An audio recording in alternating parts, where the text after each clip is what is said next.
다음 공약 넘어가 보죠. 이번에는 그 상장기업 유치에 대한 공약인데 장 위원장님은 어찌 이 상장기업 유치 공약이 실패하지도 가깝다라는 내용인 것 같고요.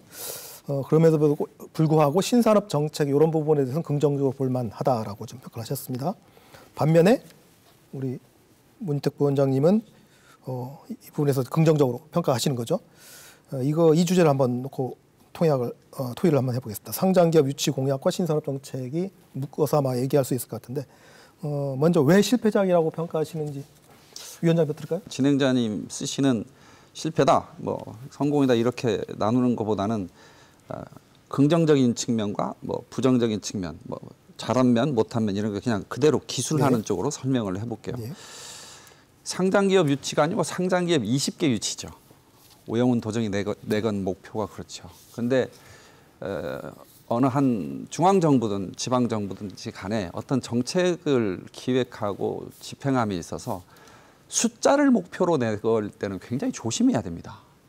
특히 기업 유치라고 하는 건 대내외 경제 여건의 변동에 엄청난 영향을 받을 수밖에 없고 그런 상황에서 20개 자체 이게 목표에 매달리다 보면 무리수가 나오거든요.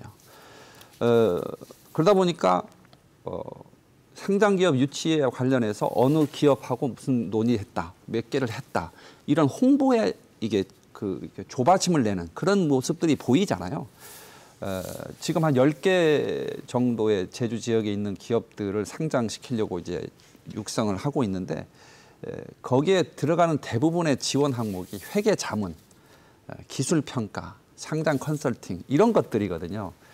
그래서 그 비용 조금 됩니다. 그런데 기업이 그 돈 없어서 상장을 못하진 않아요. 상장을 하려면 기본적으로 기업의 볼륨이 커질 수밖에 없는 시장 환경이 바뀌어야 되거든요. 그러려면 제주도에 있는 기업이든 외부에서 오는 제주에 유치되는 기업이든지 간에 이 제주가 정말로 기업하기 좋은 여건을 가진 지역으로 바뀌어야 됩니다. 제가 생각하는 기업하기 좋은 조건은 크게 세 가지입니다. 첫째요, 인력이 풍부해야 돼요. 항상 젊은 인력이 그 지역에 많아야 돼요. 근데 젊은 인력이 많으려면요, 젊은 사람들이 그 동네에 올 수 있도록 해야 되는데 이미 제주도 젊은 인력들이 떠나고 있는 그런 현실 아닙니까? 젊은 인력들이 제주에 오려면 제일 좋은 게 주거 여건하고 교육 여건이잖아요. 주거 여건에 대한 개선에 대한 확실한 정책이 있다면 저는 기업 유치하는 데 엄청난 도움이 될 거라고 생각을 합니다. 두 번째로 가장 중요한 건 뭐냐 하면 기업의 관점에서 왜 제주를 선택할 수밖에 없는가를 고민해야 되는데 당장 우리가 상장하려고 하는 기업에 대해서 세부적인 걸 지원하는 걸 갖고 상장기업 유치 지원 정책이라고 얘기하는 건 너무 마이크로한 거에 집착하고 본질적인 걸 놓치는 거 아니냐. 예를 들면 제주 반도체가 2000년대 초에 제주에 왔어요. 그리고 2005년에 상장을 했어요. 지금 제주도의 수출의 가장 효자 기업 아닙니까? 그런데 그 기업이 제주에 왜 왔느냐? 굳이 R&D 연구 인력을 갖고 주로 회사를 운영하다 보니까 굳이 서울에 있을 필요가 없다. 그리고 OEM을 하니까 자기네가 외부에 발주를 줘서 그 물건을 만들어주는 기업에 가서 물건을 만드는 거기 때문에 공장을 가질 필요가 없는 팹리스 아닙니까? 그러니까 제주도에 가서 근무하는 게 어떠냐? 그랬더니 직원들이 다 거의 오케이 했더래요.